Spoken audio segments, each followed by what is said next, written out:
Hello everyone, in this video we will basically talk about book exercise of chapter 2 of class 8 science NCERT, and this is our first question. Various parts of a cell are given below. Cell के different parts जो हैं यहाँ पे given हैं. Write them in the appropriate places in the following diagram. So यहाँ पे एक diagram given है. इस diagram में आप appropriate place पर cells के different parts को आपको रखना है. फर्स्ट पार्ट है न्यूक्लियस. फर्स्ट पार्ट क्या है? Nucleus. Students, as you all know, nucleus is a part of cell which is present in both cell, animal cell as well as in plant cell. तो plant cell और animal cell दोनों का common point कहाँ है? ये है common. दोनों का कॉमन पॉइंट ये रहा आपका प्लांट सेल और ये रहा आपका एनिमल सेल. दोनों का कॉमन पॉइंट ये हो गया. तो आप इस तरीके से एक एरो लगाएंगे.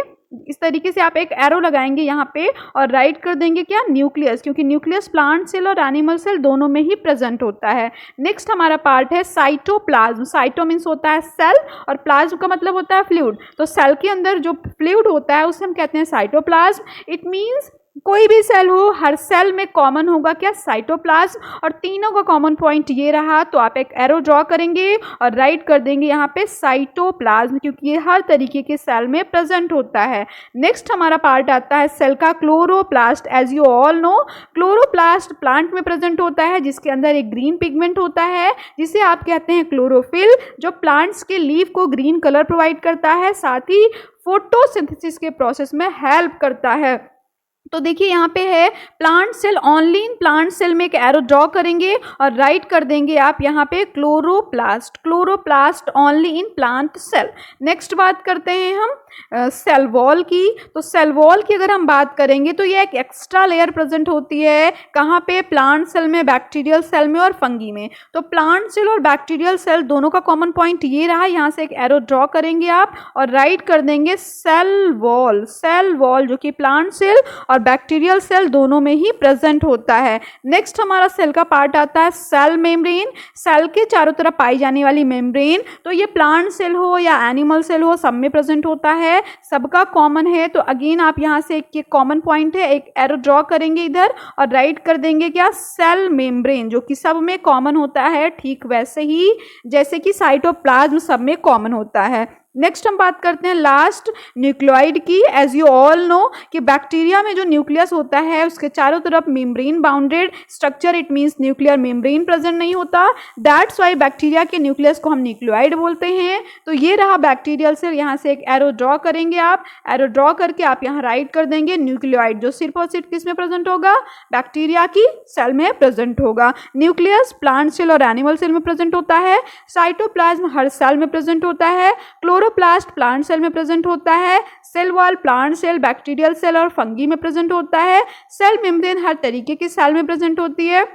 और लास्ट है न्यूक्लियोइड, जो सिर्फ और सिर्फ बैक्टीरियल सेल में प्रेजेंट होता है. Now we will move to the question number 2. Question number 2 है कि Anandi took two test tubes. Anandi ने 2 टेस्ट ट्यूब्स लिए and marked them A and B, और उनको मार्क किया A and B. She put 2 spoonfuls of sugar solution in each of the test tube, और वो हर टेस्ट ट्यूब में शुगर के सॉल्यूशंस ऐड करती है. और टेस्ट ट्यूब बी में उसने स्पूनफुल ऑफ ईस्ट भी मिक्स कर दिया. देन उसने दोनों ही टेस्ट ट्यूब के माउथ पर 2 इनकम्प्लीटली इन्फ्लेटेड बैलून अटैच करा दिए, और उसको दोनों ही टेस्ट ट्यूब के जो सेटअप हैं, ये इस तरीके का जो सेटअप फॉर्म हुआ, इसको उन्होंने क्या किया? वार्म प्लेस पे रख दिया, और एक ऐसा प्लेस जहाँ पे डायरेक्ट सनलाइट ना आती हो. अब कुछ क्वेश्चंस दिए गए हैं, उनके आंसर भी ऑप्शन के फॉर्म में दिए गए हैं. आपको ऑप्शन चूज करके करेक्ट ऑप्शन बताना है, साथ ही रीजन भी आपको राइट करना है कॉपी में. क्वेश्चन देखते हैं क्या है. What do you predict will happen after 3 to 4 hours. आप क्या प्रिडिक्ट करोगे कि 3 से 4 घंटे के बाद क्या होगा? She observe that balloon attach to the test tube B was inflated. Anandi ने ऑब्जर्व किया कि वो बैलून जो टेस्ट ट्यूब बी से अटैच था वो इन्फ्लैटेड हो गया. What can be a possible explanation for this. इसके क्या पॉसिबल एक्सप्लेनेशन हो सकते हैं, इनके क्या पॉसिबल रीजन हो सकते हैं क्यों टेस्ट ट्यूब बी में रखा बैलून इन्फ्लैटेड हो गया? ऑप्शन देखते हैं। फर्स्ट ऑप्शन है कि टेस्ट ट्यूब में जो वाटर था वो एवेपोरेट हो गया और वाटर वेपर्स जो थे वो बैलून में चारों तरफ फिल हो गए, जिनकी वजह से जो बैलून है वो इन्फ्लेटेड हो गया। अगर ऐसा होता तो फिर जो है जो बैलून ए है उसका भी वाटर एवेपोरेट होता, वाटर वेपर की वजह से उसको इन्फ्लैट होना था, जबकि ऐसा नहीं हुआ। It means option A incorrect हो गया। ऑप्शन बी क्या है? ऑप्शन बी है कि the warm atmosphere expanded the air inside the test tube B which inflated the balloon. Warm atmosphere था टेस्ट ट्यूब के अंदर, एयर का जो वार्म एटमॉस्फेयर था उसकी वजह से बैलून जो है वो इन्फ्लेटेड हो गया। तो अगर ऐसा होता तो वार्म एटमॉस्फेयर जो है वो टेस्ट ट्यूब ए के अंदर भी होगा, वहाँ पे भी एयर एक्सपेंड होगी, तो वहाँ पे भी जो है बैलून लगा है उसको भी इन्फ्लेटेड होना चाहिए था। तो ये ऑप्शन भी रॉन्ग हो गया। थर्ड ऑप्शन है कि आपने टेस्ट ट्यूब बी में जो ईस्ट पाउडर मिक्स किया उसकी वजह से बैलून इन्फ्लेटेड हो गया। ये हमारा एकदम करेक्ट ऑप्शन है।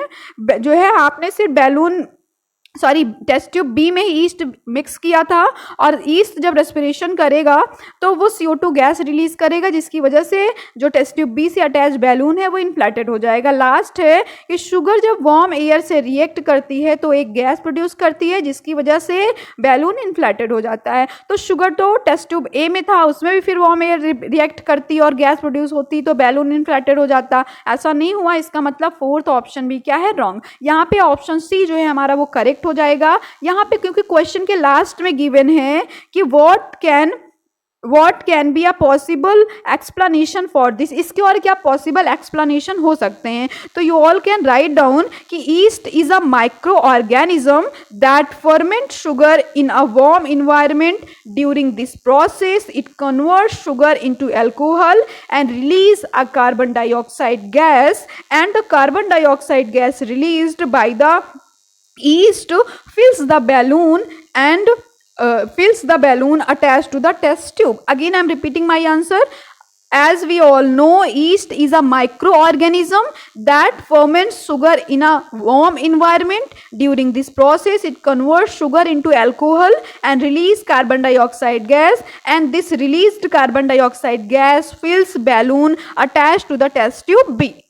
नेक्स्ट हमारा क्वेश्चन है, इसी में एक और क्वेश्चन ऐड कर दिया गया है। She took another test tube, उसने एक और टेस्ट ट्यूब लिया, उसका 1/4 पार्ट टेस्ट ट्यूब का 1/4 उसने लाइम वाटर से फिल कर दिया। देन उसने जो दूसरा टेस्ट ट्यूब बी था जिसमें बैलून इन्फ्लेटेड हो गया था, उस टेस्ट ट्यूब बी से उसने बैलून को इस तरीके से हटाया कि बैलून जो है उसके अंदर जो गैस फिल है वो बिल्कुल भी स्केप आउट ना हो, बाहर ना निकले। और फिर उस जो है इन्फ्लेटेड बैलून को वो क्या करेगी, जो लाइम वाटर वाला टेस्ट ट्यूब है उससे अटैच करा देगी और लाइम वाटर को टेस्ट ट्यूब में पहले अच्छे से मिक्स कर लेगी और फिर बिना गैस स्केप हुए उस बैलून को जो कि इन्फ्लेटेड है उस लाइम वाटर वाले टेस्ट ट्यूब से अटैच करा देगी। तो क्वेश्चन है व्हाट डू यू थिंक, आप क्या सोचते हो? She want to find out, वो ऐसा क्या चेक करना चाहती थी?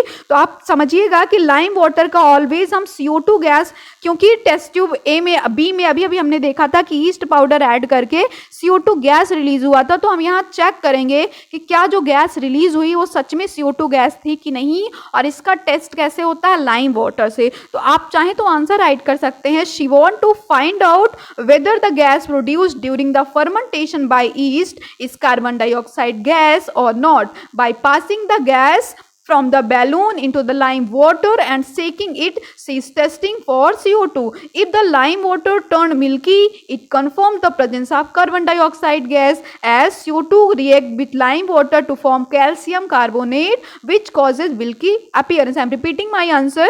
वो टेस्ट करना चाहती है कि बैलून के अंदर CO2 गैस है कि नहीं, और जैसे वो जो है बैलून को अटैच कराती है टेस्ट ट्यूब से, CO2 गैस अंदर लाइम वाटर में जाकर के रिएक्ट करता है। और देखिए ये रहा CO2 गैस, और लाइम वाटर का फॉर्मूला होता है CaOH का ट्वाइस CaOH2।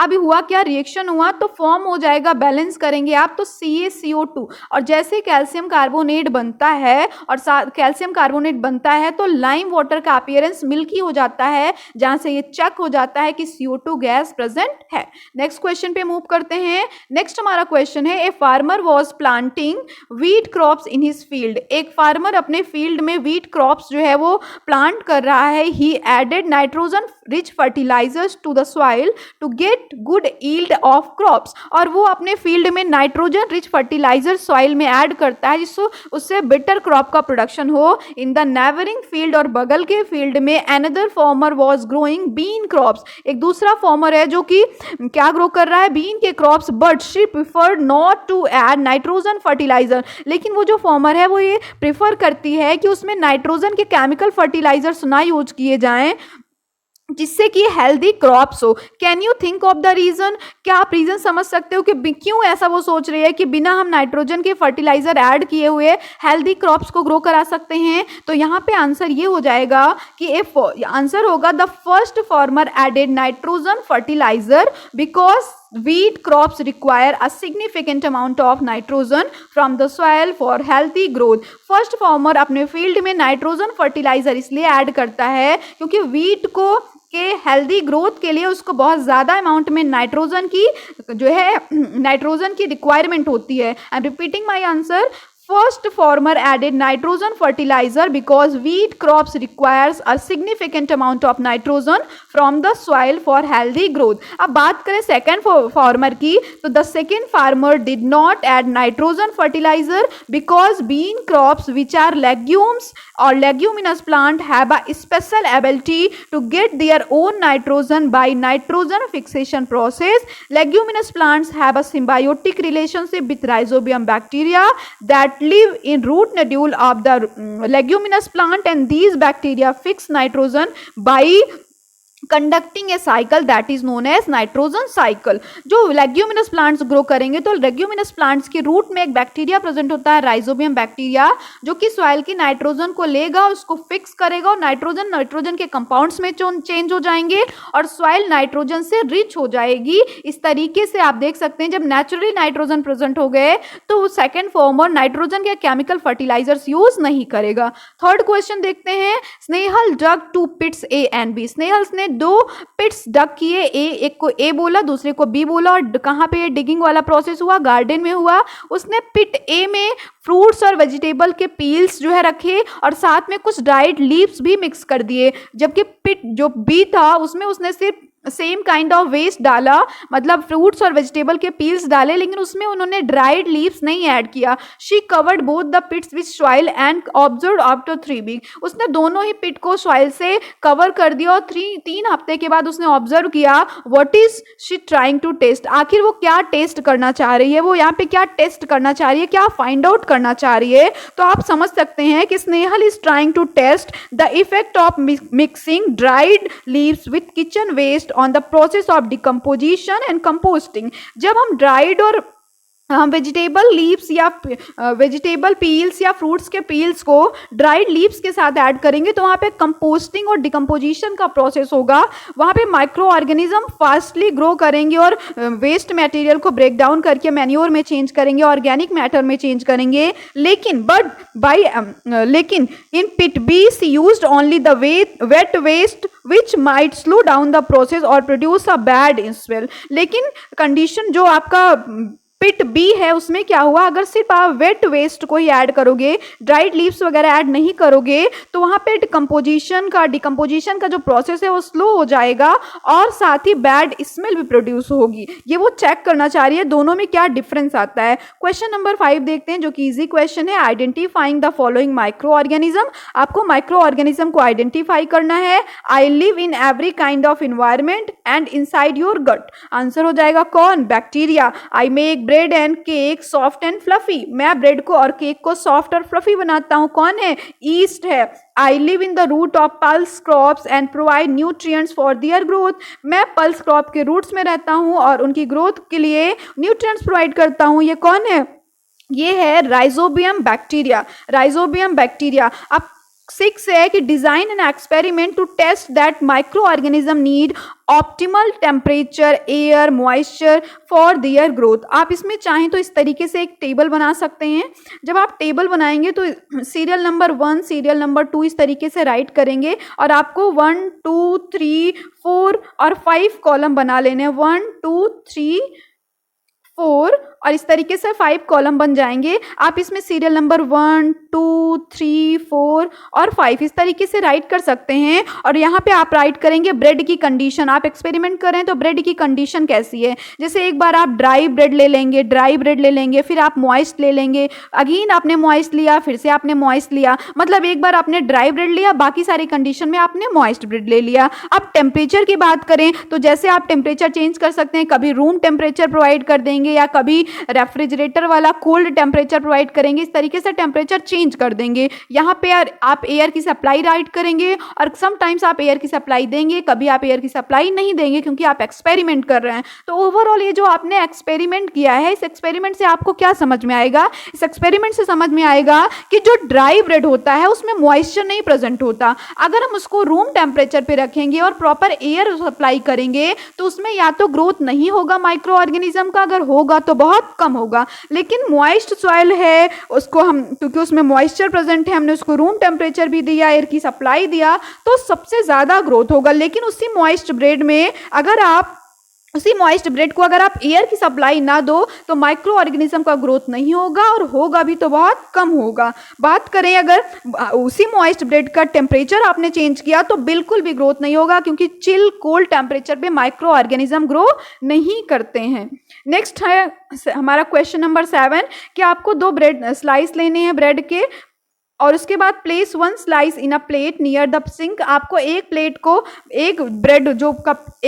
का जो ब्रेड है उसको आपको सिंक में रख देना है, दूसरे वाले को आपको रेफ्रिजरेटर में ले जा करके रख देना है। आपको क्या चेंज दिखाई देगा ये आपको बताना है, साथ में उसके रीज़न भी बताने हैं कि ऐसा क्यों हुआ। तो आप देखेंगे slice near the sink will probably show sign of spoilage such as green और वाइट पैचेज और mould. The area near a sink is typically warm and moist which create an ideal environment for fungi and bacteria to grow. These microorganisms thrive on the nutrient in the bread and causing it to rot. होगा क्या कि जो आपने slice रखा है bread का slice sink के पास, वहां पे उसको प्रॉपर वार्म टेम्परेचर मिलेगा जिससे बहुत ज़्यादा फंगी जो है वो ग्रीन और वाइट पैचेज के फॉर्म में ग्रो करेंगे और वहाँ के जो न्यूट्रिएंट ब्रेड के न्यूट्रिएंट्स को वो खाएंगे और वहाँ के जो भी मटेरियल्स है उसको रॉट कर देंगे, बैड स्मेल प्रोड्यूस करेंगे। लेकिन जो ब्रेड आपने रेफ्रिजरेटर में रखा है, the bread in the refrigerator will not much preserved, the cold temperature slow down the growth and activity of micro organism, so the process of spoilage happen at a much slower rate. ऐसा है कि refrigerator में जब आप रख दोगे तो वहाँ पे माइक्रो ऑर्गेनिज्म की ग्रोथ बहुत रिड्यूस हो जाती है, तो वहाँ पे स्पॉइलेज के जो चांसेस हैं वो बहुत ही कम है। अब हम लास्ट क्वेश्चन पे आते हैं लास्ट क्वेश्चन नहीं, क्वेश्चन नंबर 8 है हमारा। क्वेश्चन नंबर 8 है कि एक स्टूडेंट ने ऑब्जर्व किया कि जब वो कर्ड को एक दिन के लिए बाहर रख देता है तो वो और ज़्यादा शॉर हो जाता है। इसके आपको 2 पॉसिबल एक्सप्लेनेशन बताने हैं कि ऐसा क्यों हुआ। तो फर्स्ट आप राइट कर सकते हैं, फर्स्ट रीज़न क्या हो सकता है, फर्स्ट रीज़न आप समझिएगा कि हो सकता है lactobacillus या lactic acid bacteria in the curd keep multiplying at room temperature and produce more lactic acid increasing sourness। हुआ क्या, जो lactobacillus बैक्टीरिया है कर्ड में, जब उसको रूम टेम्परेचर मिला तो वो और ज़्यादा जो है अपने नंबर को बढ़ाने लगा मल्टीप्लाई करके, और जितना ज़्यादा नंबर बढ़ाएगा तो उतना ज़्यादा वो लैक्टिक एसिड प्रोड्यूस करेगा जिसकी वजह से कर्ड शार हो जाएगा। एक और ऑप्शन आप चाहें, एक और रीज़न राइट कर सकते हैं, इन हॉट वेदर और warm rooms microbial activity increases even faster rate producing more acid in a short time. 2 explanation क्या है, फर्स्ट आप राइट करिएगा lactobacillus bacteria in the curd keep multiplying at room temperature and produce more amount of lactic acid, result shortness. Second आप write करेंगे in hot weather और warm rooms temperature microbial activity increases even faster producing more lactic acid in a short time। Last हमारा question है question number 9। आपको ये जो setup है इसको क्लियरली ऑब्जर्व करना है, ये सेटअप जो है इसको आपको बहुत ध्यान से देखना है। What happened to the sugar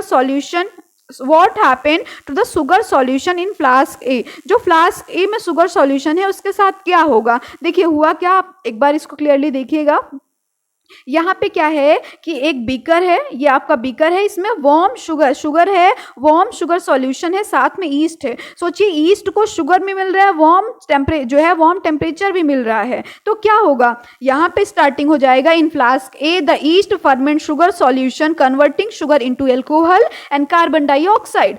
पहले में क्या हो गया कि क्या देखा आपने, जैसे शुगर सॉल्यूशन जो फ्लास्क ए में है इसके साथ क्या होगा, ईस्ट को खाने के लिए शुगर मिल गया, वार्म टेम्परेचर मिल गया, तो the yeast ferment the sugar solution converting sugar into alcohol and release carbon dioxide gas. Second question है what do you observe in test tube B after 4 hour. 4 hour के बाद आप test tube B में क्या observe करोगे, why do you think this happen, और आप क्यों सोचते हैं कि ऐसा क्यों हुआ। The lime water in test tube B, यहाँ पे देखिए ऑलरेडी लाइम वाटर गिवन है, आप थोड़े टाइम के बाद देखोगे कि जो lime water test tube B में है वो turns milky, the lime water in test tube B turns milky. This happen because carbon dioxide gas release during fermentation in flask A passes through the tube and it comes into test tube B where it react and gives milky appearance. Third question है what would happen if yeast was not added in flask A. If yeast was not added there will be no fermentation, so there will be no release of carbon dioxide gas and lime water will not turn milky, it will remain same. I hope इतने point समझ में आए हो। Next video में हम chapter 3 को cover करेंगे।